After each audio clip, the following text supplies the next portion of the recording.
본문 말씀은 출애굽기 14장 14절 말씀입니다. 출애굽기 14장 14절 말씀. 다 함께 합독하도록 하겠습니다. 출애굽기 14장, 이주영 전도사님, 출애굽기 14장 14절 말씀 빨리 찾으시고, 출애굽기 14장 14절 말씀 여호와께서 너희를 위하여 다 같이 읽겠습니다. 다 함께 큰 목소리로 합독하도록 하겠습니다. 다 함께 시작. 여호와께서 너희를 위하여 싸우시리니 너희는 가만히 있을지니라. 하나님께서 너희를 위하여 싸우시리니 너희는 가만히 있을지니라는 말씀을 문자적으로 보면 하나님께서 싸우시니까 아무것도 할 필요 없이 가만히 있어도 된다라고 본능적으로 오해할 수 있습니다. 그러나 그렇지 않습니다. 오늘 본문 말씀의 이해를 돕기 위해서 출애굽기 14장 5절부터 7절 말씀으로 가보도록 하겠습니다. 출애굽기 14장 5절부터 7절 말씀. 5절을 이주영 전도사님이, 6절을 배동열 전도사님이, 7절을 두 분이 같이 읽도록 하겠습니다. 출애굽기 14장 5절 이주영 전도사님 시작. 그 백성이 도망한 사실이 애굽 왕에게 알려짐에 바로와 그의 신하들이 그 백성에 대하여 마음이 변하여 이르되 우리가 어찌 이같이 하여 이스라엘을 우리를 섬김에서 놓아 보내었는가 하고, 바로가 곧 그의 병거를 갖추고 그의 백성을 데리고 갈새 선발된 병거 600대와 애굽의 모든 병거를 동원하니 지휘관들이 다 거느렸더라. 출애굽기, 애굽을 탈출한 것을 기록한 책이 오늘 본문 말씀인 출애굽기입니다. 그런데 누가 애굽을 탈출했죠? 배동열 전사님? 이스라엘 백성. 박수. 잘했어요. 이스라엘 백성들입니다. 종살이 하던 애굽 땅을 벗어나서 이중 전사님 누구와 함께? 네, 잘했어요. 모세와 함께 애굽을 탈출합니다. 이스라엘 백성이 도망한 사실이 애굽 왕인 바로에게 알려졌고, 애굽의 모든 병거와 함께 바로의 정예 부대가 이스라엘 백성들을 쫓습니다. 바로의 군대는 빠르게 이스라엘 백성들을 따로잡았고, 바로의 군대가 이스라엘 백성들의 눈에 보이기 시작합니다. 바로의 군대가 이스라엘 백성들의 눈에 들어오자 이스라엘 백성들이 두려워가지고 떨기 시작합니다. 그리고 여호와 하나님께 부르짖습니다. 하나님께 소리를 지르는 겁니다. 뭐라고 소리를 지르죠? 살려달라 그겁니다. 울부짖는 거죠. 그러다가 안 되니까 이스라엘 백성들이 이렇게 말합니다. 14장 11절 12절 말씀, 11절 이주영 전도사님, 12절 배동주 전도사님 읽어보도록 하겠습니다. 온라인에 계신 분들은 다 같이 큰 목소리로 합독하도록 하겠습니다. 11절 이주영 전도사님 시작. 그들이 또 모세에게 이르되 애굽에 매장지가 없어서 당신이 우리를 이끌어내어 이 광야에서 죽게 하느냐? 어찌하여 당신이 우리를 애굽에서 이끌어내어 우리에게 이같이 하느냐? 우리가 애굽에서 당신에게 이른 말이 이것이 아니냐? 이르기를 우리를 내버려 두라. 우리가 애굽 사람을 섬길 것이라 하지 않나느냐? 애굽 사람을 섬기는 것이 광야에서 죽는 것보다 낫겠노라. 아멘. 이스라엘 백성들 앞에는 뭐가 있죠? 홍해가 있습니다. 이스라엘 백성들 뒤에는 바로의 정예 부대가 있습니다. 그리고 지금 이스라엘 백성들이 있는 곳은 광야입니다. 이스라엘 백성들의 상황은 옴짝달싹할 수 없는 꼭 도관에 든 쥐와 같습니다. 이러한 상황과 환경 가운데 이스라엘 백성들은 하나님께 소리 지르고 울고 떼를 씁니다. 그러다가 안 되니까 이스라엘 백성들은 모세에게 이렇게 말합니다. 아이 모세야, 너 왜 우리를 애굽에서 탈출시켰냐? 애굽에 매장지가 없어갖고 광야에서 우리 이렇게 죽게 할 작정이냐? 이렇게 모세를 원망합니다. 더욱 기가 막힌 건 종노릇했던 애굽으로 돌아가겠다라고 하는 겁니다. 애굽으로 돌아가서 종살이를 다시 하겠대요. 저는 오늘 본문 말씀에 등장하는 이스라엘 백성들을 통해서 저의 모습을 보았습니다. 애굽의 종이었던 이스라엘 백성들을 철저한 하나님의 은혜로 말미암아 애굽에서 건져내 주셨습니다. 그러나 이스라엘 백성들은 다가오는 죽음 앞에 출애굽의 감격은 온데간데 없이 사라졌고 감격을 통한 은혜가 있어야 할 자리에 대신 불평, 불만이 가득했습니다. 이러한 이스라엘 백성들의 모습이 부끄럽지만 바로 저의 모습이었습니다. 제가 중국 웨이하이에서 유학과 한인교회 청년부 간사로 사역을 하고 있을 때 부모님께서 비행기를 타고 한번 찾아오셨었습니다. 함께 점심 식사를 하고 아버지께서 잠깐 주무시러 방에 들어가셨을 때 어머니랑 저랑 둘이 남게 되었습니다. 그때 제가 어머니께 그동안 잘 참아왔던 한마디를 어렵게 꺼냈습니다. 엄마, 내가 세상에서 제일 힘든 것 같아. 그랬더니 저희 어머니께서 저한테 그러시더라고요. 네가 나보다 힘드냐? 그 순간 제 모든 것이 다 무너졌습니다. 저는 10대 때 비교적 일찍 목회자의 소명을 받았습니다. 그런데 한사코 거절하고 도망쳤습니다. 왜냐하면 저는 가난한 합심 목회자의 가정에서 태어나 부모님이 어렵게 목회하시는 것을 보며 자랐기 때문입니다. 그렇게 마음속 가장 깊은 곳에 소명을 간직만 하고 철저하게 세상의 꿈을 쫓아서 살았습니다.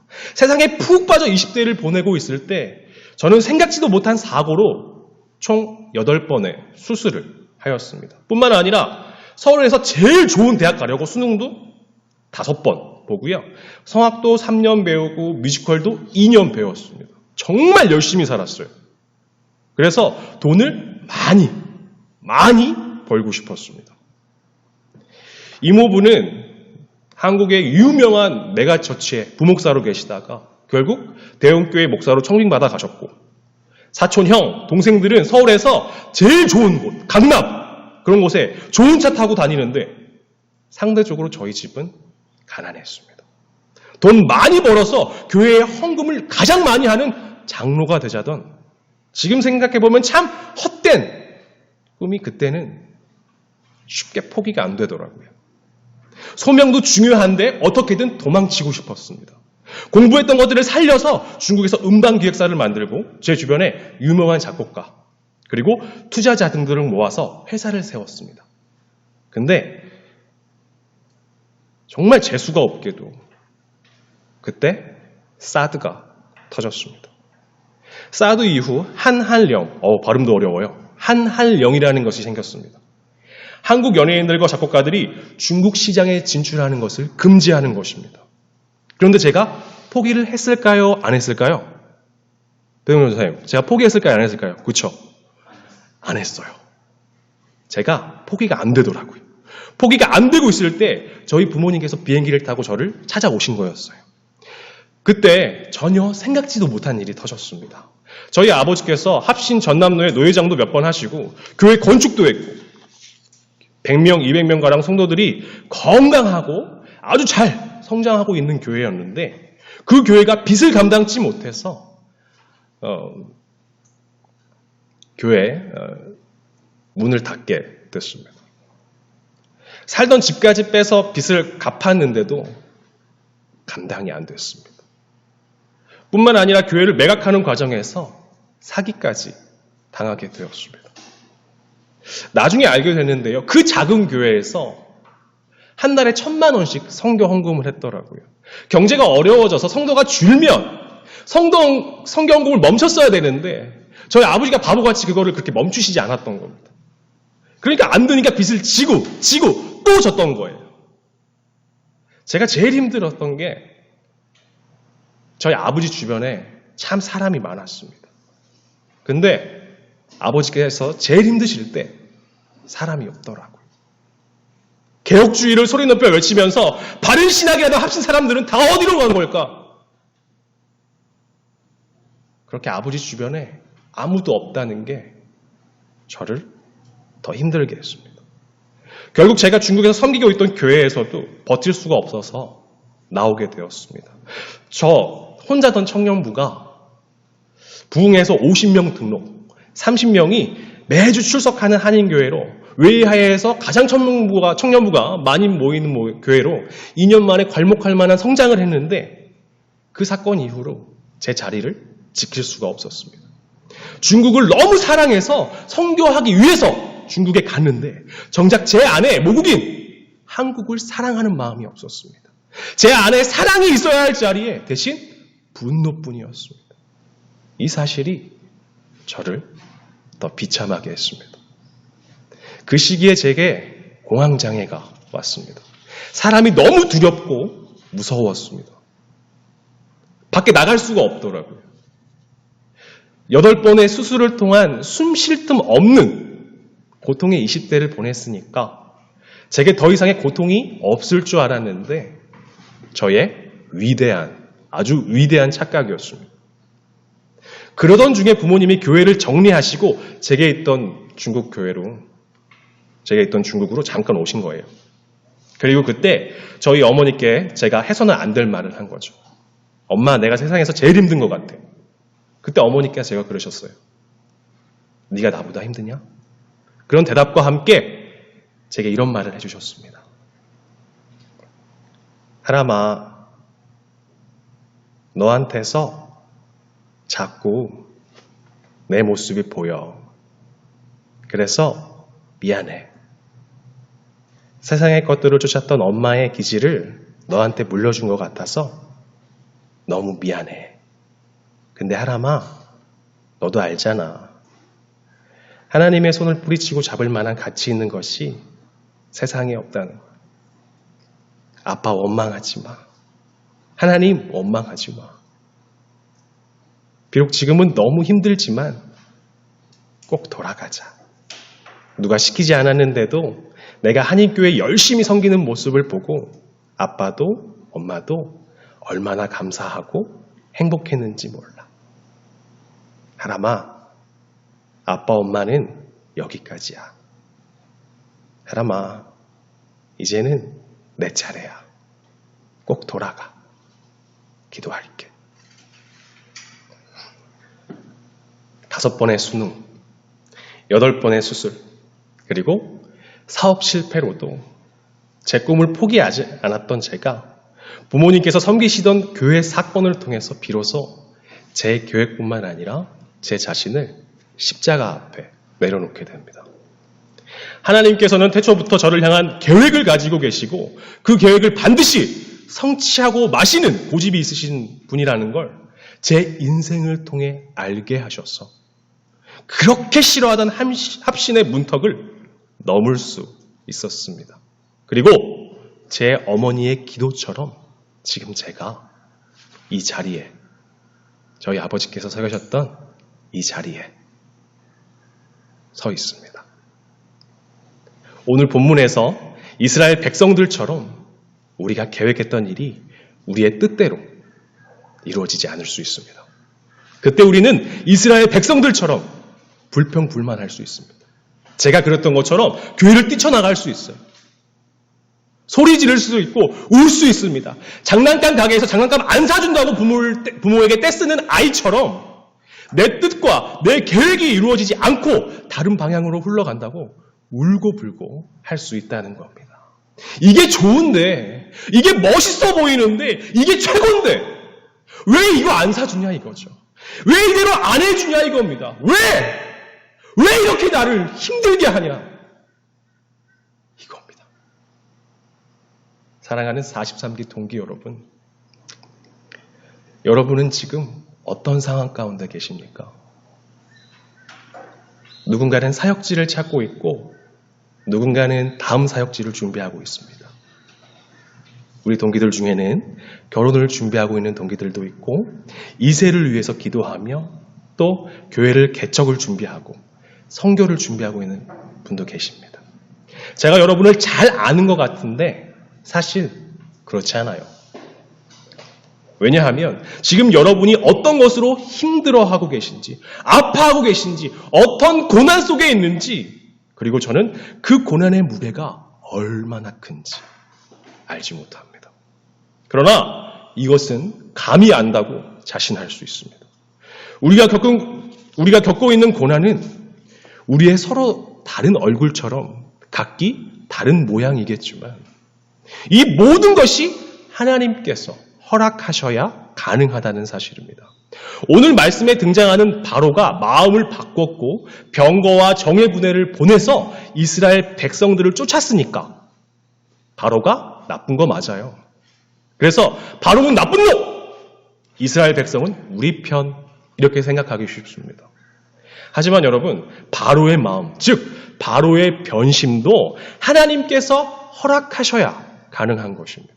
13장과 14장에 거듭 반복되는 구절이 있습니다. 반복되는 구절은 13장 15절에 바로가 완악하여, 14장 8절에 바로의 마음을 완악하게입니다. 누가 하신 것입니까? 누가 하실 수 있는 일입니까? 바로의 마음을 완악하게 하신 분은 바로 여호와 하나님이십니다. 우리가 나쁘다고 생각하는 바로도 하나님의 주권 아래 있고 하나님의 통치 아래 있으며 하나님은 그런 바로를 사용하셔서 두렵고 떨리는 죽음이 몰려오는 상황 속에서 이스라엘 백성을 향한 변치 않는 그 마음으로 이스라엘 백성들 편에 서셔서 싸우신다는 사실을 누가요?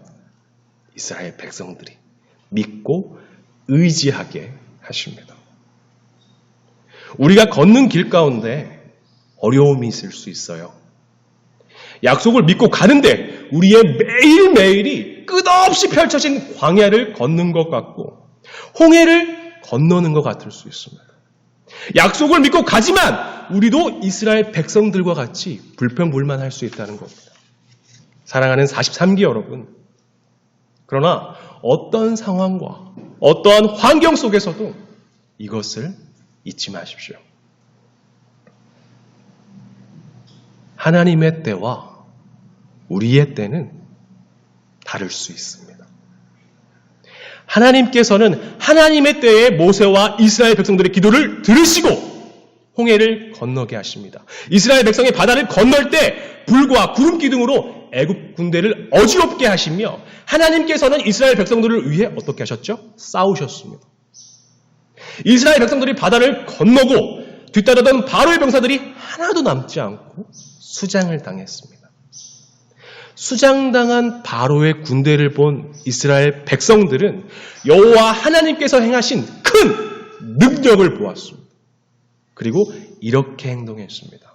이스라엘 백성들이 어떻게 행동했는지 15장 1절부터 2절 말씀, 15장 1절부터 2절 말씀, 이종 전사님, 배동현 전사님, 그리고 온라인에 있는 우리 사랑하는 43개 여러분 큰 목소리로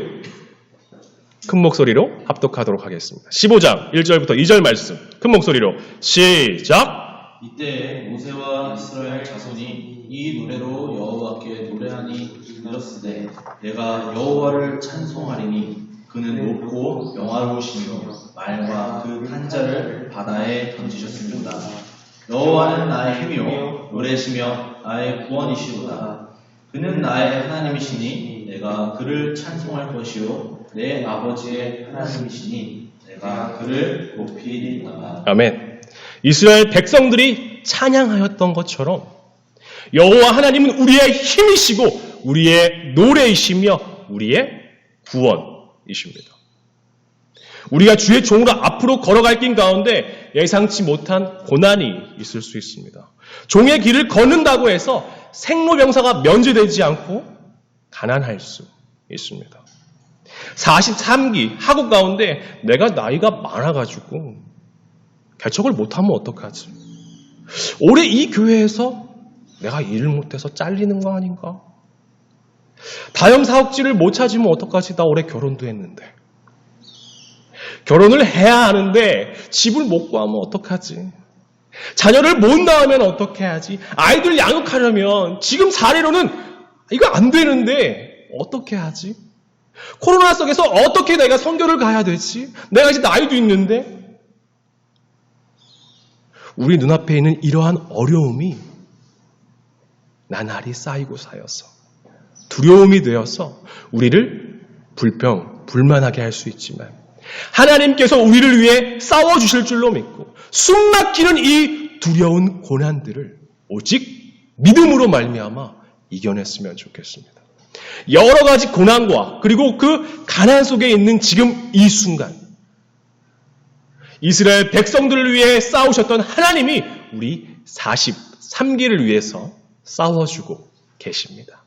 신실하신 하나님은 아브라함과의 언약을 잊지 않으시고 이스라엘 백성들을 구원하셨습니다. 이러한 아브라함의 하나님이 우리의 하나님이시고 이러한 이스라엘의 하나님이 우리의 하나님이십니다. 택한 백성을 포기치 않으시고 구원으로 이끄시는 긍휼의 하나님이 지금 이 순간에도 우리 43기를 위해서, 우리 동열이를 위해서, 우리 주용이를 위해서, 그리고 온라인에 있는 우리 43기 모든 학우들을 위해서 싸워주고 계십니다. 고난의 순간에도 우리의 손을 꼭 붙잡고 함께 계신 성령 하나님께서 우리를 위해 싸우셨고 우리를 위해 싸우고 계시며 앞으로도 변치 않고 우리를 위해 싸우실 것입니다. 이러한 상황과 환경 가운데 우리가 하나님의 계획 아래에 있다는 것을 부디 잊지 마시기 바랍니다. 하나님의 통치 아래에 있다는 것은 하나님의 백성이라는 뜻이고 하나님께서는 하나님의 백성들을 결코 포기치 않으십니다. 하나님은 이스라엘 백성들을 향한 계획을 가지고 계셨던 것처럼 동일하게 우리를 향한 계획을 가지고 계십니다. 하나님의 계획 아래, 통치 아래, 은혜 아래 있는 하나님의 백성으로서 세상의 종이 아닌 주의 종으로 보내신 곳에서 충성하시기 바랍니다.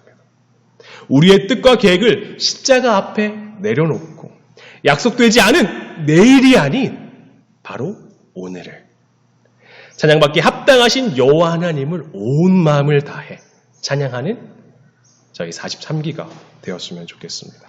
세상의 그 어떤 일과 비교할 수 없는 명예롭고 영광스러우며 복된 종의 길을 우리에게 맡겨주셨으니 합신 43기를 위해서 싸우시는 여호와 하나님만을 바라보며 호흡이 다하는 순간까지 한 걸음 또 한 걸음 묵묵히 걸어가는 오늘을 사는 우리 43기 학우들의 삶이 되길 주님의 이름으로 간절히 소원합니다. 아멘.